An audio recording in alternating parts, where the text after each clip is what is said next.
it's not easy starting a startup. It's hard work. It's hard work. It's like blood, sweat, tears. It's worth it though. But it's amazing to see somebody use a product that you don't even know.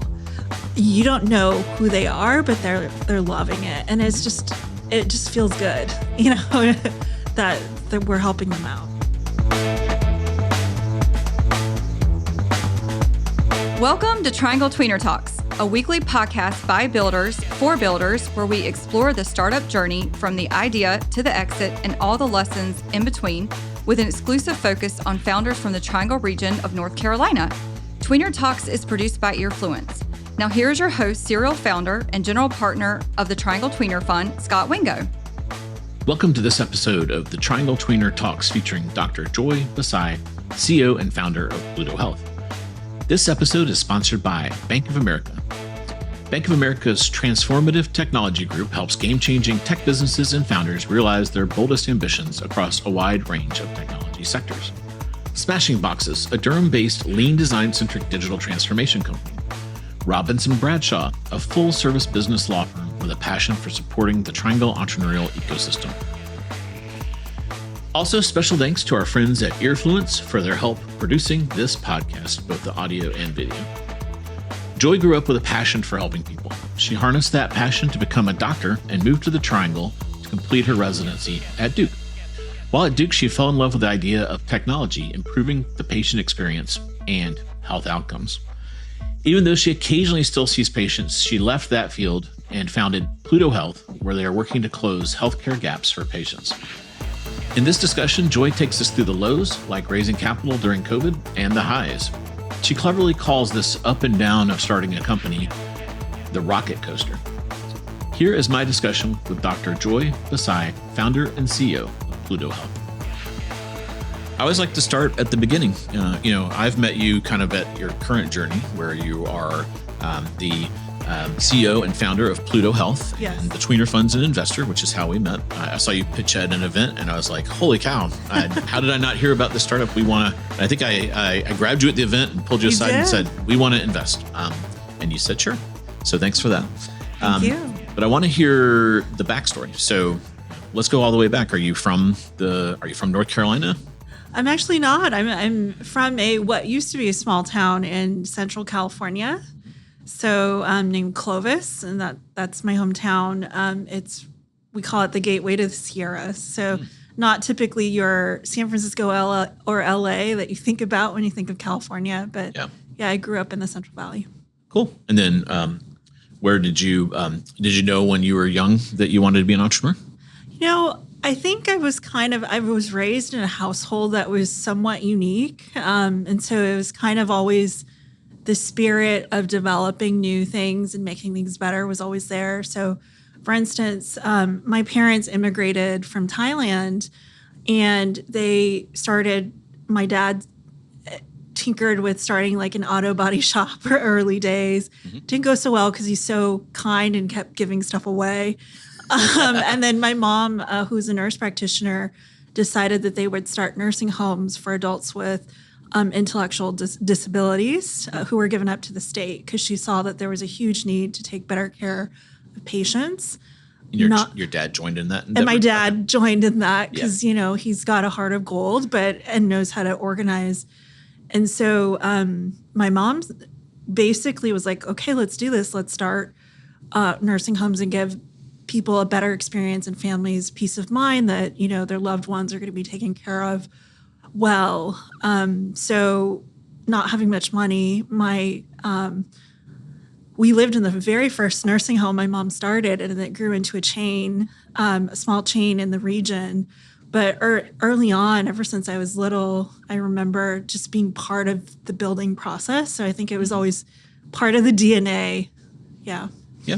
Now, did they raise you just kind of English straight, or did they want you to keep in touch with the culture of Thailand? Yeah, actually, English technically is my second language, okay. But obviously, throughout the years, ever since starting kindergarten, if you don't use it, it kind of fades away. Yeah, it does. Yeah, interesting.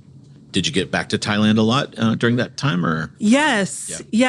So my entire family, except My parents and my sister live in the United States, or live in Thailand, and we're the only ones in the U.S. So lots of going back to see every other year. The aunts and uncles and cousins and all that stuff. Yeah. I get to eat delicious food every other year in the natural environment. Yeah. So where would you scale American Thai versus, now you're in California, which is probably, the American Thai is pretty good. North Carolina Thai is probably challenging. Yeah. I've found a few places that I like, and a few places with some authentic dishes. I mean, obviously you can't beat what's at home country. So they've just got the fresh herbs and everything there. Yeah, it's never the same. Yeah. Cool. So you grew up in Central California, and then where'd you go to college? I went to Pomona College, which is a liberal arts college in Southern California. Most people know about it as one of the 5C Claremont McKenna colleges. So it's a group of small liberal arts colleges in Southern California. Yeah. And what did you study there? I studied, true to like my spirit of wanting to know and learn all the things. So I double majored. I couldn't decide between anthropology on one hand and neuroscience on the other. So I studied both. Wow. Yeah. Did you end up with a double major type situation? Awesome. Yeah. So you're that tells me you're intellectually curious. There was probably a third one and you just like realized you couldn't fit it in there. Intellectually curious or really naive and didn't realize how much work it would involve. Yeah. But yeah. Yeah, it makes you very good at time management when you overload yourself like that. Yeah. Okay, so then you graduated from there, and then where'd you go next? I was granted the opportunity to go on a Fulbright scholarship to study patterns of access to care for patients affected by cancer in Thailand. Oh, wow. So I did a Fulbright scholarship for the year and lived in a rural part in Thailand for the year after college. Cool, and that's like sounds like a full ride kind of a thing, a post-grad type of a 1 year type of a thing. Yeah. Was that tied to a public health department somewhere, a college, or is it a separate thing? Yeah, it was with the National Cancer Institute in Thailand. Ah, okay. Interesting. Yeah. Cool. Then where'd you go from there? From there, from there I went to Yale for public health school. So my MPH, or as you said earlier, miles per hour degree. And so I studied global health and then in their health management sector, which is a really cool program. It was a hybrid between the business school and the public health school. It's all about how to manage health, work and management in health systems, but also with an eye on health policy. Yeah. Imagine going from California to Thailand to Connecticut was like a lot of, there's three very different environments. They were very different. Connecticut, I lived in Connecticut for a while and it was too cold for this South Carolina person. Were you freaked out by how cold it was? I didn't realize it until I was in the thick of it. Okay. So there was one day I was walking to class and my hair froze and I was like, this place is way too cold for me. That was my reaction as well. We got out of there as fast as we could. Yeah. So you did, is that like a 1.5 year, 2 year program? It's a 2 year. Yeah. Mm-hmm. Does it have a thesis? Did you write a thesis? Yeah. I actually wrote, it was more of a practicum, but my focus was global health management. So it was looking at initiatives that were being run abroad. So I worked with the Clinton Foundation with their Ethiopia hospital administrative program. So looking at how to run different programs in global settings. Nice. Yeah. How much did your living in a facility like you did tie into this? I can kind of see the connective tissue now. I've always had a deep appreciation of how complex the experience of health is. It's not just that interaction with a clinic or a doctor. So for instance, when the folks that we were taking care of at the homes would come back from the doctors, it would be interactions with people dispensing the meds, understanding the care teams, the nurses, everybody understanding what needed to happen. And so it's a very complex experience. Obviously, the way patients experience are very different as well, right? And so I've always appreciated that the experience of health is so unique to every person. Yeah. Yeah. Even if you have the same doctor or Yeah. same insurance plan. So They're we can get to this later. They're never in sync. Yeah. right. Right. And they always want you to fill out endless forms, which is always delightful. True. So you finish your program at Yale. You've got a master's in public health or an MPH, and then where'd you go then? I went to medical school at University of California, San Francisco. Okay, back to the West Coast. Yes, back home to California, where it's a fantastic program. I was part of the Global Health Pathways program, which is a 5-year program where you spend a year abroad. So traditional medicine, fantastic focus on public health, simply because it's UCSF, and there's a huge commitment to that there at the university. And then I worked and lived in Niger and Tanzania for my year abroad. I was going to say Thailand, but you mixed it up. Yeah. Yeah. Change continents. Yeah. Yeah. And this is a very hot climate, so you're like the opposite of Connecticut. Yeah. Your hair was not going to freeze up there. Very different. Yes. Yes. Yeah. How long is that? Like a 4 or 5 year program? It's a 5-year program. 5 year. Yeah. And then you graduated from that and you had your MD. Did you do does that give you a kind of a generalist MD, or like, is there a specific? Yeah. Just, that? MD. And then you have a focused area in like health services. Mine was global health. It was actually where I was introduced to health tech. And so I've been, ever since the first year of med school, have been in the health technology space. And it was brought on by a project that we were doing in the field where we received a grant to develop a mobile app to help us manage care for patients better in the field. And so my public health hat and anthropology hat was like almost allergic to technology at the beginning, because I was out there like thinking, okay, we just need better access to like basic resources like medicine and water. Yeah. Why are we making a smartphone app? And this was like 2008, 2009, right when the iPhone had just come out and everyone was obsessed with making apps. But that's kind of when I fell in love with developing software and technology in the healthcare sector. So. Yeah. Did you see people interacting with it? And that's kind of like when the light bulb went off that Yeah. this is a path to solving some of these problems? Yeah, absolutely. So just thinking through how to run clinics more efficiently. We had crowded waiting rooms. We had people walking into the hospital who would spend 5-6 hours walking to get to the health center and then get turned away because for whatever reason, it was crowded or there weren't enough doctors or the MRI machine was, things like that. And so the exercise really became, how do we make the experience better by communicating virtually with patients and understanding how to optimize the workflow. And it was a new kind of experience for me in that, like, you had to start from scratch and develop interventions that you thought would work but needed to test it out. Mm-hmm. And the really cool part was getting people not traditionally involved in healthcare excited about it and thinking that they can meaningfully make a difference. And so just seeing all of it come together was like a pretty cool experience. Yeah, very cool. Yeah. Right. So then you finished that program and you were in San Francisco. Yeah. Where'd you go from there? I came to Duke.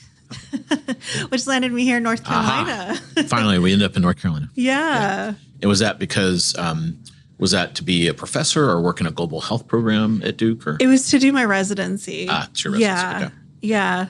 So I was looking for a residency experience that was focused on management as well. I mean, I was on this track to really want to work in health systems, solving big problems for patients, working with leadership. And I loved, establishing partnerships to make the experience better. Mm-hmm. So there were a couple programs in the country focusing on that. And so I was looking, and Duke was one of the very few. There's only a handful in the country. So interesting. Okay, so you come to Duke. So California, San Francisco to Duke. Yeah. What was your impression of North Carolina?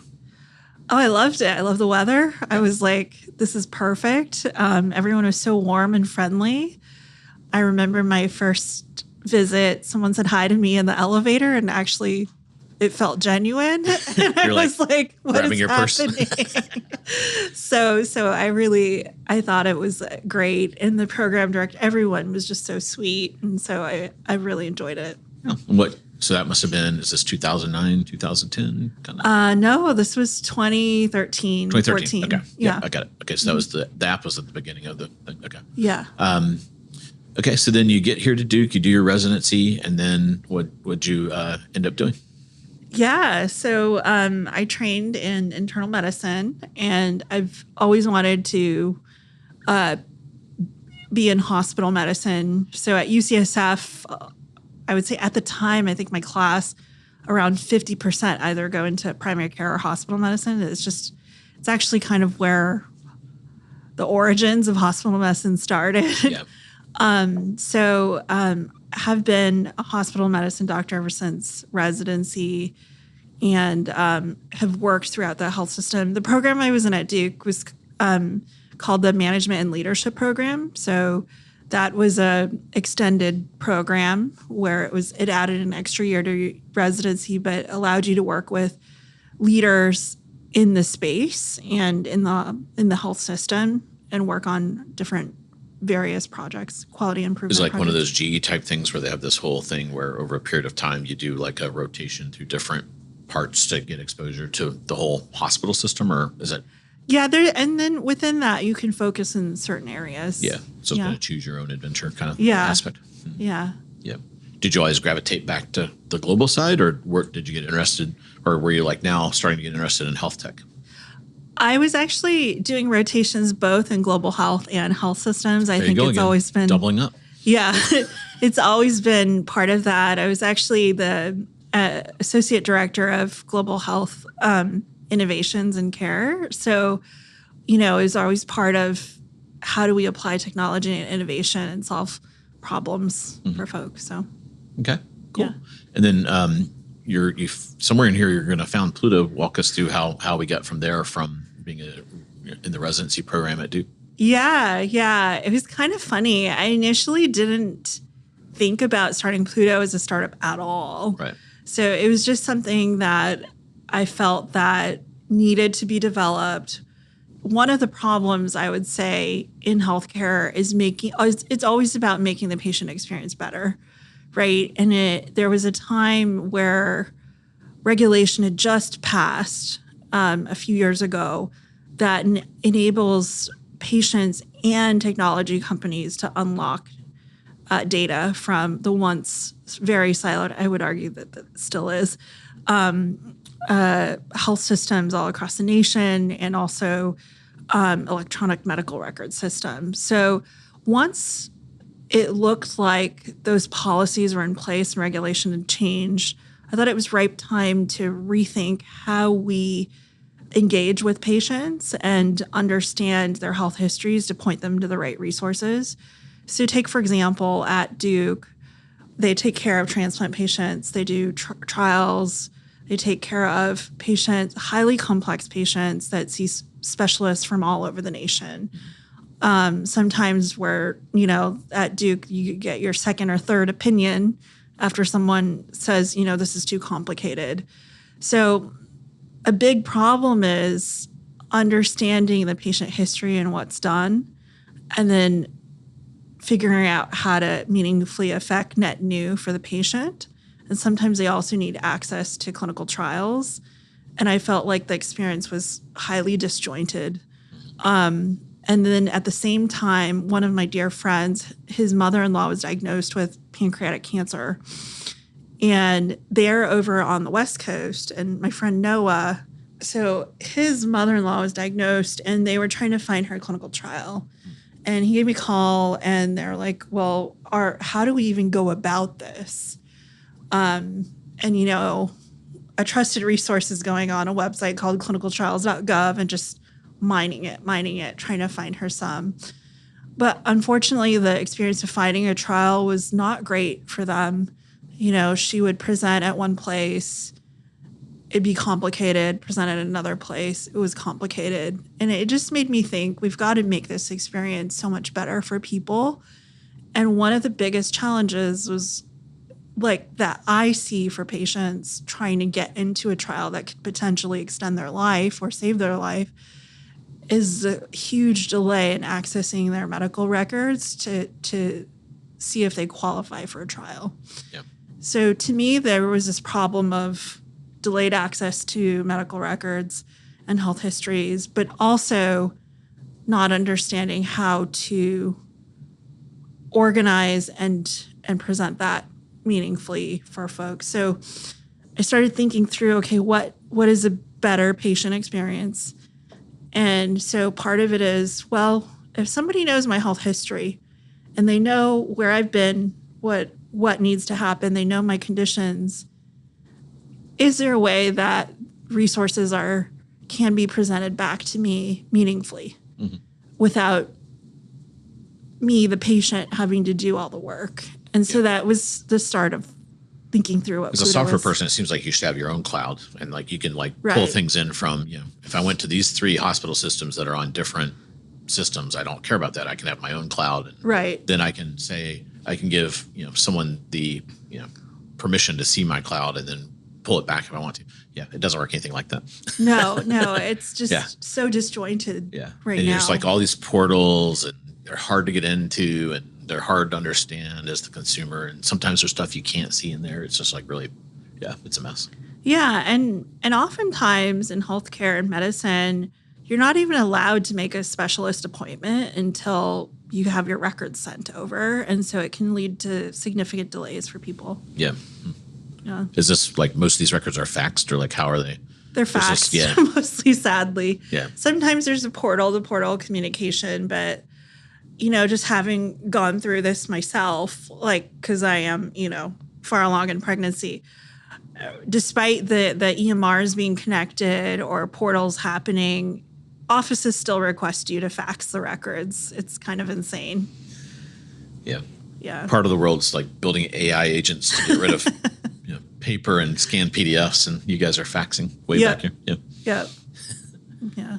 Okay, so you had this. You knew there needed to be a better solution, and then you said, "I'm gonna build that." Was there something that finally got you that got you like, I need to start a company? I think it was just the time pressure of the regulation changing, the technology accelerating so quickly, and then as well, just seeing the speed at which we had to execute and build kind of lended it itself naturally to spin out of the university because, you want to iterate and release versions so quickly. It's hard to, unless you're, a scrappy startup, basically, because there's less red tape. And I think part of it was also finding highly talented individuals to help from all over the nation who are committed to, this cause. So it was like, it was natural that we've actually got to start an organization that lives outside of the academic walls. Yeah. So was this like through the tech transfer part of Duke, or you just decided I'm going to take a leave of absence and do this? It was a bit of both. So I really wanted to work with Duke in it, and they were great. I mean, there's lots of nuances there, but they were pretty supportive. Lots of finding out what we needed to do. The Duke. I'm not a tech transfer expert, but I've kind of brushed up against them at all 3 universities, and the Duke invests a ton in resources for the entrepreneurs that are coming out. That may be now. I don't know back when you did it, but that's really interesting where they almost have a support mechanism because they have so many, MDs and scientists coming out. They almost they know that they're not going to know. Here's the difference between an S corp and an LLC. Here's how you find a lawyer. Here's some team building. Here's an option pool. Like a lot of that basic stuff, you've probably never taken a class on that. So you've had to learn it. Yeah, as you go. I feel like that's the theme of entrepreneurship is learning as you go. Yeah, definitely. Yeah. So did they help you with that, or you just kind of figured it out on your own? I would say it was a blend of both. Yeah. Yeah. I would say a lot of the learnings I had to lean on a founder network, like friends, as well. Duke, helped as much as they they could, and certainly laid some of the foundation there. Yeah. So. Yeah. Did people think you were crazy because you'd gone to school for like, I forget the count, but it's a long time, at least 10 years in there. Yeah. Maybe longer. And then you're going to go, obviously Pluto Health is in the spectrum of what you studied, but most people expect you to be a happy doctor and just do the doctor thing for, and hang up the stethoscope at some point. Yeah.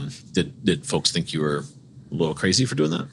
I'm sure some people think so. I mean, I haven't completely hung up the stethoscope. I see it as kind of this natural progression of my weirdness and not inability to pick topics. Mm-hmm. So I think, I still last weekend I was working a hospital shift because I just love seeing patients. I love medicine. Is that something you have to do also to keep your certification fresh? Or? Yeah. So it's like two birds with one stone kind of thing? Yeah. But, even if I was cashed out and was like a billionaire, whatever, I would still be a doctor. I would still see patients. So there's just a love and appreciation for clinical medicine. And I absolutely love the teamwork of the hospital, being in the hospital, things like that. Mm-hmm. But part of it is I think to make decent tech in healthcare, it helps to have a clinical background. And I see it as part of my job. So it's certainly there. I can't even tell you how many shifts I've come out of and turn back to the team and be like, wouldn't it be great if we did this? Or let's improve the patient experience. We organize meds this way. Blah, blah, blah. So I actually think it's helped us build a better product. And so it is something I love, but I've somehow fitted in as part of my job as well. Yeah, it's kind of it's research, right? So that's the third thing it solves. So you like doing it. It keeps you certified and able to practice, and then it also is basically industry research to make sure, because it goes slow. But I'm sure when you go, you're like, oh, I didn't know that Duke had this now, or you see small improvements. You're like, okay, good to know about this, that, and the other. Yeah, or patients really need this, or this is a huge pain point for the health, health systems in general. I guess the anthropologist in me they'd call it participant observation. So yeah, definitely research for the product. Yeah. So. Have you seen someone use your product in the wild? I have, and Isn't randomly, that a very strange experience? It's so wild. They don't do what you think they're going to do. It's so frustrating. It is. Darn users. It's a good exercise. What's been really fantastic though is sometimes it's not easy starting a startup. It's hard work. It's hard work. It's blood, sweat, tears. It's worth it though. But it's amazing to see somebody use a product that you don't even know. You don't know who they are, but they're loving it, and it's just a crazy it just feels good, that we're helping them out. So. Yeah, it's amazing. Yeah, and you learn so much from those interactions, seeing how people are actually using the software. It's you wish you could do the whole glass room, but if I've looked at doing that, and it's always $200,000. I think I'll just go look for more serendipitous opportunities to do this. Yeah. So what year did you found Pluto? So technically it was founded late 2020. So really call it 2021.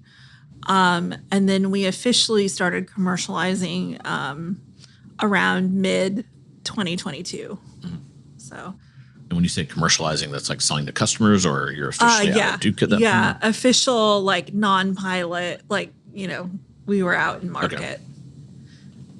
Did you so 2020 is a weird year to start a startup weird year because it was the COVID year, and I'm sure you were tangled up in all that.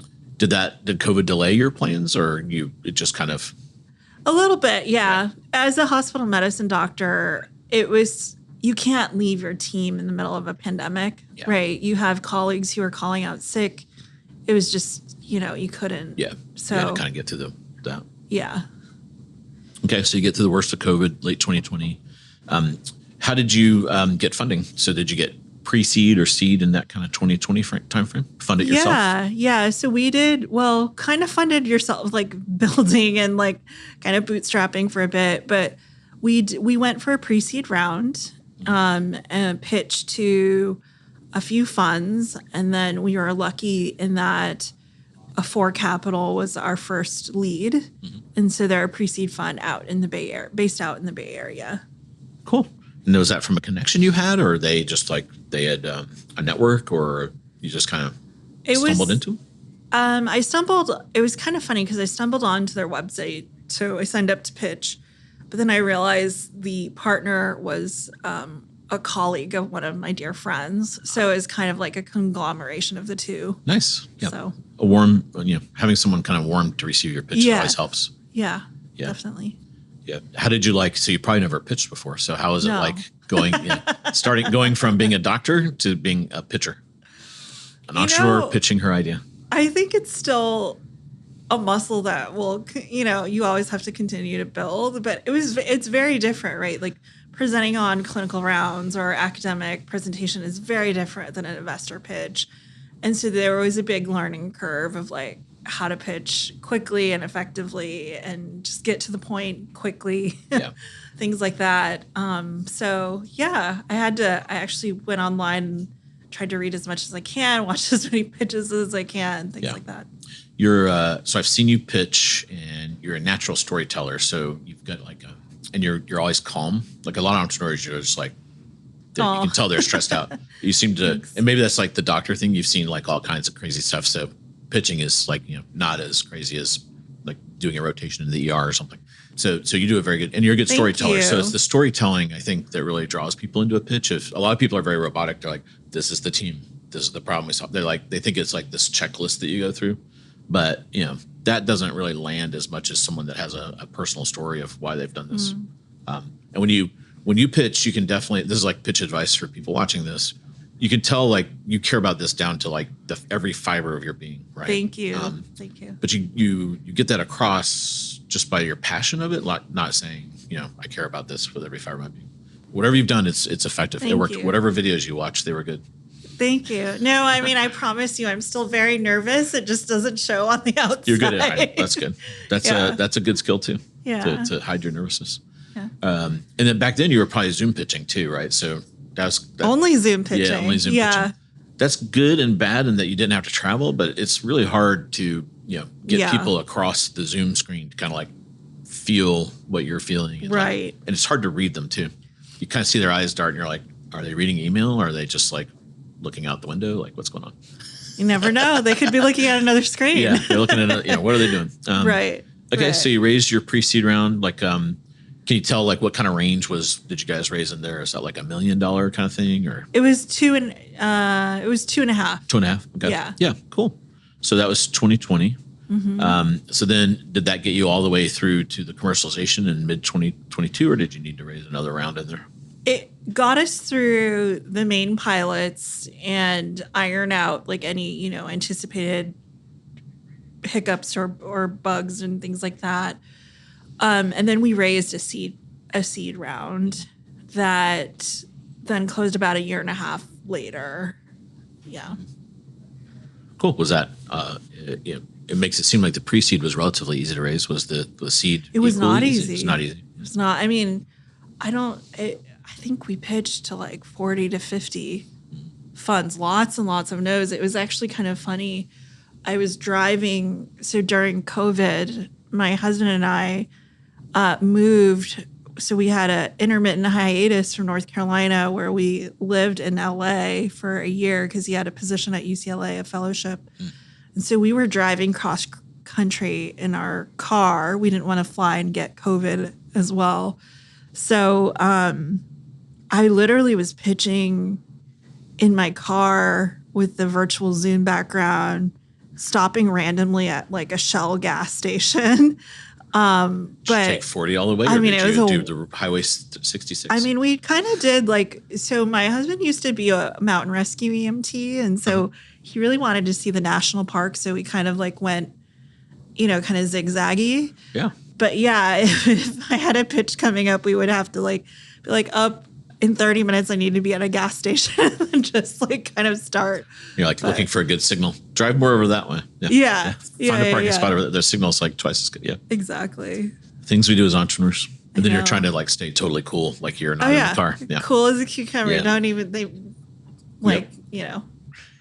So then you get someone to say yes. Who finally said yes? Yeah. Yeah. Who ended up leading that round?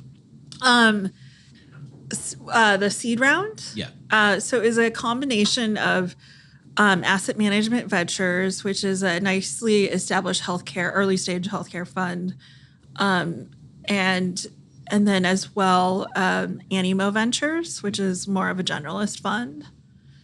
So they co-led that one. Yeah. And was that so you did 2.5 before? Was that like 4 or 5 this time around? Yep. Right, and then that was in 2022. Yes. Yep. Yes. So 2 years ago now. Yep.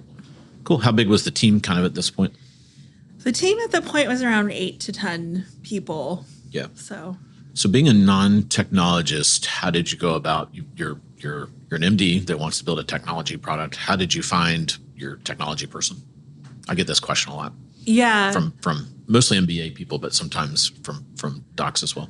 I actually think that because I was working in this space before, like building the mobile app like in med school and just tinkering and helping out startups here and there, I really think I really leaned on the network.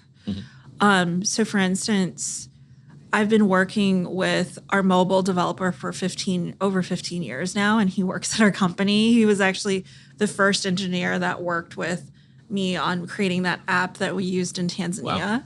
So we've been working together for a long time. So he knew what he was getting into. Oh, yeah. And we knew how to work you knew together. Too. Yeah. But I think for the rest of the team, it was really relying on our network.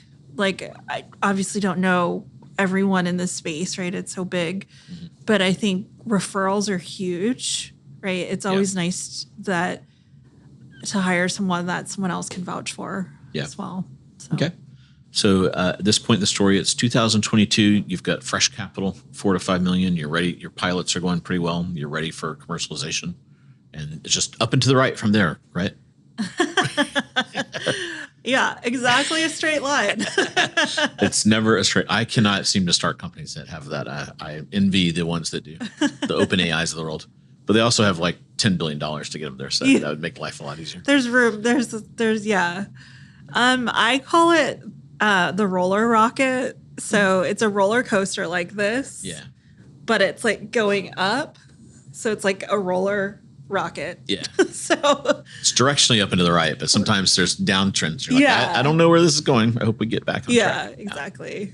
Yeah. Was that because, once you started to sell it, you found out your MVP was missing something, or it's just hard to find salespeople? Did you do the founder heroic sales thing for a while? Oh, yeah. I mean, I'm still part of the sales. So one thing about us is we haven't actually even done outbound marketing. So it's been selling on its own. But I've definitely found outlet sales for a while. Yeah. Part of the roller rocket, I think, is just natural of any startup is like you're trying to find product market fit and you're testing your thesis of like, this is the right product market fit. And then you get feedback from users or customers or patients or, whatnot. So, yeah. And the thing that always freaks me out as a software person about the health tech space, and the reason I haven't gone into it so far, is there's so many constituents. So you've got the patient, you've got the doctor, the hospital system, right? Maybe there's an EHR company in there. There's insurance, and then there's usually some 3-letter acronym things in there. Like there's things between this and the insurance that has like a 3-letter acronym, and everyone's like, oh, and don't forget these 3. So usually there's somewhere between 3 and 8 stakeholders. Right. So give us the layman's. I'm the layman in this example. Example of like who do you sell to at Pluto Health? And obviously, the patient is who we want to impact, but you don't sell to the patient. I imagine like who all are you selling to in that ecosystem? Yeah, absolutely. So Pluto Health is focused on closing care gaps for patients. So, we take it upon ourselves to understand the patient's health history, understand where they've been, what they've been diagnosed with, and then work really hard to try to connect them to the right resources at the right time.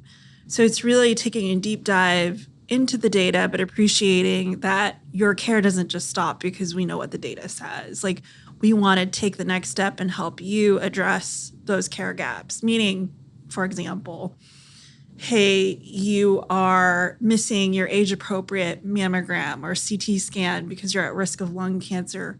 We take the extra step of working with patients to get that done, to order that CT scan finalize it, close the care gap. So our stakeholders that we sell to are enterprises and systems that work alongside us and are committed to closing those care gaps. Our initial customers, I would say, were the retail pharmacies. So like we've launched nationally with Walmart and Walgreens early on. And, alongside them, we could do phenomenal things like connect them to care resources that they need and treatment options. Yeah. So we are B2B2C. Yeah. So I go to Walmart a lot, and I use their pharmacy.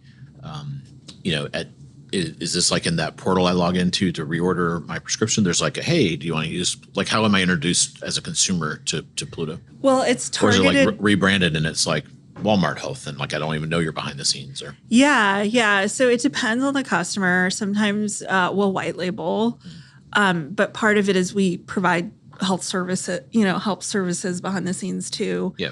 I don't think people realize that most of healthcare is done by contractors or subcontractors who work within a health system. Like, take, for example, a hospital system. You'll have doctors who are actually coming from outside orgs that are specialists that, like, for instance, you'll have Raleigh infectious disease, for example, and they actually rotate and help out with multiple hospitals around the Triangle, whether it's UNC or Duke or whatever.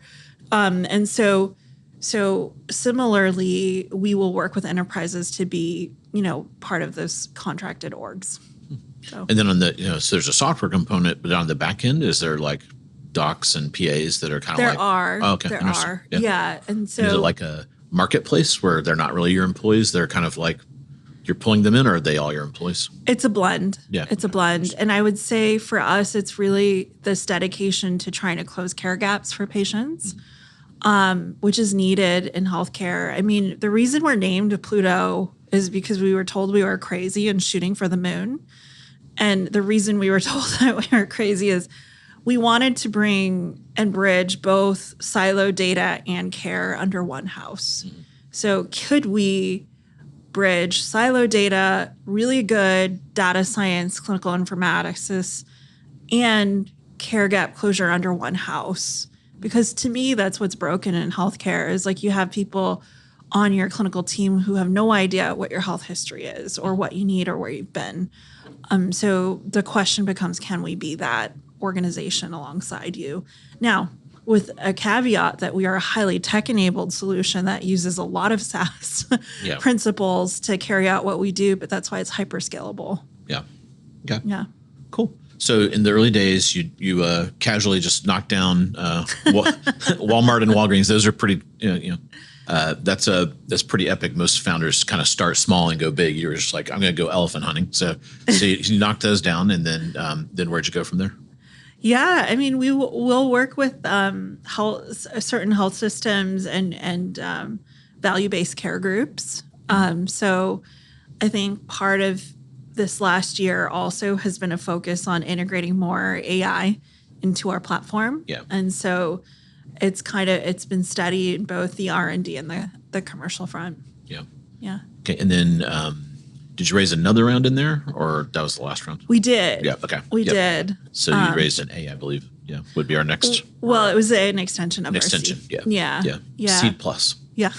That's what they call it. Yeah. Yeah. There's always this friction. The entrepreneur kind of loves to like delay getting to the alphabet, and sometimes the investor wants to go ahead and call it something. So yeah. Yeah. So we brought on More Capital, which is a fund based out of New York, but the founders of the fund are from Raleigh. Oh, wow. So do they focus on the healthcare space, or somewhat? Yeah, they're a generalist fund, but yeah. Very cool. But they do have like healthcare and biotech focus as well. Yeah. Do they have a connection to Duke as well, or just the Triangle area? Actually, one of the founders of the fund calls himself a tar devil. So kind of a undergrad, grad kind of thing. Yeah. I have the same thing. Yeah. So yeah. Yeah. The I should have asked this, but did DCP invest? They were Dan and DCP kind of between your stories. I don't know if maybe they were transitioning. They didn't get a shot to invest. Yeah, they were transitioning at the time. Yeah. So, okay. Yeah. Okay. So then, so you did that. And then what have you learned? So you kind of went from commercialization and here we are in 2024. Have you just kind of stayed on that narrow track or have you started to widen what you guys do? We definitely widen what we do. I think as we learn more about what patients need, it's a natural progression of our product roadmap. It's like, how do we make it easier and better for our patients to get the resources they need and close those gaps? So there are things that we've been adding, like at-home lab testing. We're actually not the lab itself, right? Just like if you think of a healthcare org, you can order a lab, but you're not the lab itself. So you need to build the connective to the APIs to those guys to say, patient this needs this. Here's a network of them. Here's 2. Which one's available? Who wants it? Like, there's a lot of glue that has to happen in that. And then when they get it, you need it to come back into your system, the results. Exactly. So we've added a variety of ways to close those care gaps that we want to call out and address. So we've added an at-home lab testing component, in-home phlebotomy, which is really, really cool. Yeah. Is that the one where you can just get it through your skin? No, when imagine this. Imagine us being able to say, hey, Scott, you're missing a cholesterol check. You're not meeting the guidelines according to the, heart associations. Let's take care of this. Imagine being able to, with a click of a button, have someone show up to your house the next day, draw blood while you're drinking coffee and have it be done with. And that's what we can do. So we've actually done this where people have wrote and they're like, oh my gosh, if every visit was like this, it's so easy. I'd meet all the guidelines. Yeah. I mentioned to you, I always have these weird challenges. And one of them is whenever I go to the drugstore, I won't say the name. They can never find it. My other one is whenever I go to one of the lab places, they never have me on the system. They draw the wrong blood and I have to go back. I've had a failure rate of almost 100% of those places. So I always go for the draw from home because and they're much more. They're not on as fast a schedule. The other ones are and for some reason my veins are hard to find, and they're stabbing me 6 times. The at-home people are much more gentle on me.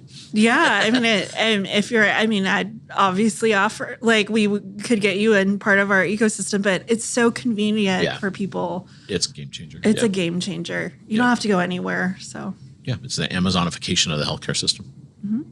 You mentioned earlier access to clinical trials. Is that something you want to circle back, or is that not going to be on the roadmap for this, or have you?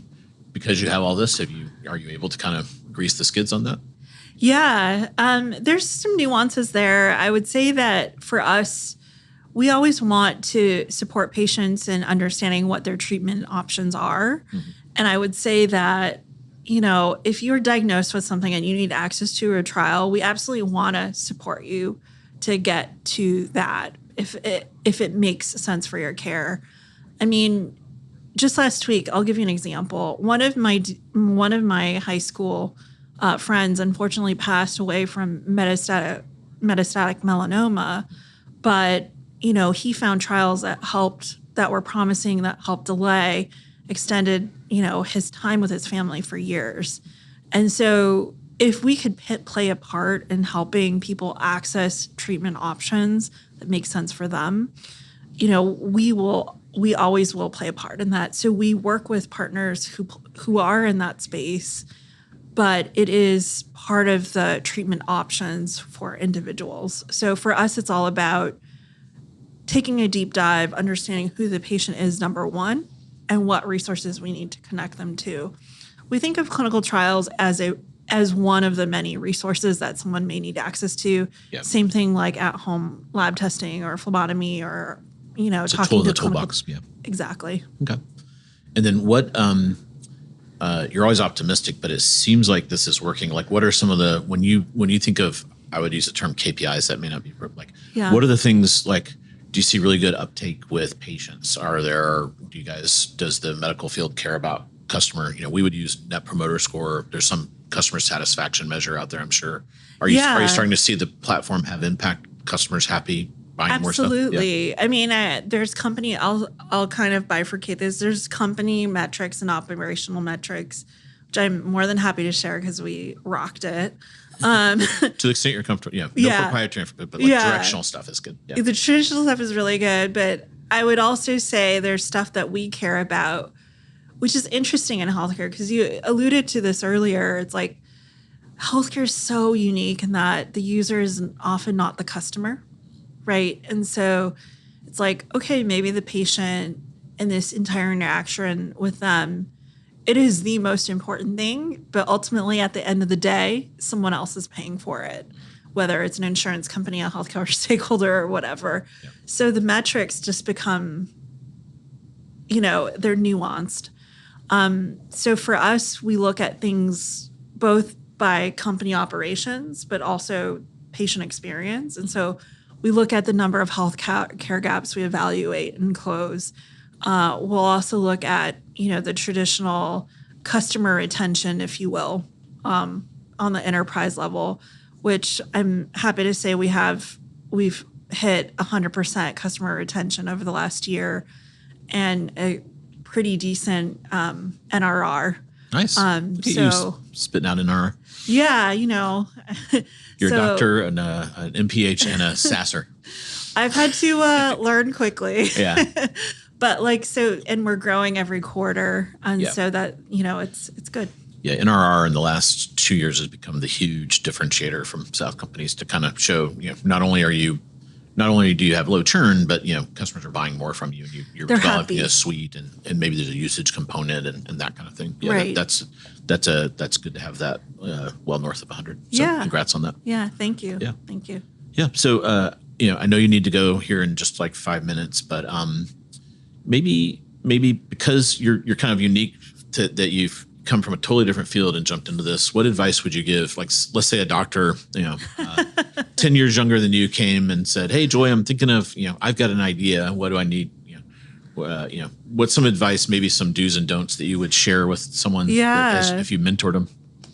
Gosh, there's so much, right? And I'm still learning myself. I would say it's always helpful to stay true to the solution that you're solving rather than trying to fit the tech that you have or intend to build and finding a problem. I think it's always helpful just to stick true to what is the problem we're solving and not deviate, appreciating that the tech may change or expand or whatever. I would also say, because healthcare is so nuanced, just really be mindful of the incentives for commercial, right? And understanding that when you're pitching to a client, the doctor voice is always important to come out, but it's also important to be mindful of okay, this is a company that I'm pitching to and they need to hear about certain metrics. And so I think that's important as well. Interesting. Yeah. What's the toughest pitch, either customer or VC, without naming names, that you've gone through? Oh my goodness. Mine are always in Massachusetts. I always run into the stereotypical, tough Boston crowd. Yeah, I think I've had a tougher time with pure SaaS investors who may not understand the healthcare space as much. They don't like the fact you're doing something to help, you have people doing stuff that aren't developers or salespeople. Yeah, I get that a lot. Yeah. Yeah, I would say, one piece of advice, this ties back to the advice piece, is if you are fundraising, look for investors that share the same values and care about the same outcomes as you as much as you can, because that's going to matter. They're going to end up on your board. You're going to be calling them, hopefully, through good times and bad, right, for advice and help. And so I think it's really important not to just look for money when you're fundraising, but looking for the right partner. Yeah, because it's almost like a husband. You're going to be with them for a long time. If things go well, for right? 10 years, so hopefully for a long time. And I would say I've been so lucky to have the board that I have, and that can call them for anything, and, good, bad, ugly, beautiful. And I think that's one of the most important things is to do for yourself as a founder, is if you have the luxury of deciding who's on your board, like choose very wisely. Yeah. You've been at this 4 years. Would you go back and tell 4 years ago Joy to jump in with do it? You got this? Or depends on the day. Do you question your sanity every day? I do question my sanity every other day. That's why I said, but I absolutely love it. I would do it again. I would just, I didn't realize the amount. I knew it was always hard work to be an entrepreneur, but I didn't realize the amount of work. Like, you don't internalize it until you actually go through it. Yeah. And it's kind of, I always tell people this, it's lonely because you have a great board, but you really can't go complain to the board. Like, that's not a good look. You can talk about big strategic things, but you can't be like, oh, I had a bad day. Like, the board's like, no, don't really want to hear that. Your significant other sometimes gets tired of it. They're like, all right, I get it. And then so that's where having a good mentor or someone that's kind of like unconnected, that can be your, can kind of like hear that out and have some empathy for you, but then tell you to get back in there, absolutely. Go back at it, can help. Yeah. Actually, what I found the most helpful is leaning on friends or finding a founder network has been such a lifesaver for me. I remember ugly crying one day. These days will happen as an entrepreneur. And I rung my friends who are also CEOs. I was like, you guys, I just need to get on a group call. And they just pick you up and they're just like, you know what, this is fine. You got this. It's just, it's so nice to have a group of friends who are in it, kind of may not be the same company or even the same field, but just like to support each other. And I think that's one of the best things you can do for yourself as a founder, is finding a support network of people who understand the experience. Yeah, absolutely. So. Yeah. And then we haven't even brought this up, but you're a female founder, obviously. And, I think we over-index in the Triangle on that. Out of our little fund, we've got like 25 female fund, which is, of 130, it's not half. I would love for it to be half, but it is what it is. Do you have any, doesn't seem like it slowed you down at all, but maybe you've had some weird interactions, or what's your advice to other female founders out there? I've definitely had a fair share of number of weird interactions for sure. But I would outside North Carolina, all the North Carolina people are good. It's like the outsiders.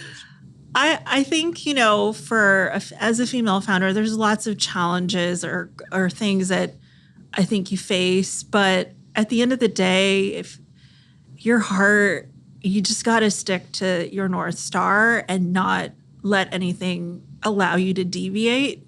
And there will be certainly a number of things that come up that want to get you off course. They want you to get off course, and you just can't let it. It's a sacrifice and a commitment, but I think it all works out in the end if you just stick with it. I mean, it sounds kind of, it's not easy, but you can get through it. Awesome. Yeah. Well, congrats on all the success. We're excited to be along for the ride, and it was really good to hear your backstory all chronologically. It's thank you. It's amazing what you've built, and hope you have nothing but the best. Thank you. Thanks for having me. Hope the baby comes on time and everything's comes out. I'm super stoked. She's being born in the year of the dragon, so I feel it's appropriate to have a female dragon baby. She's gonna be feisty. Born this year. Yeah. So all right. Thanks for coming. Thank you. Thanks for having me.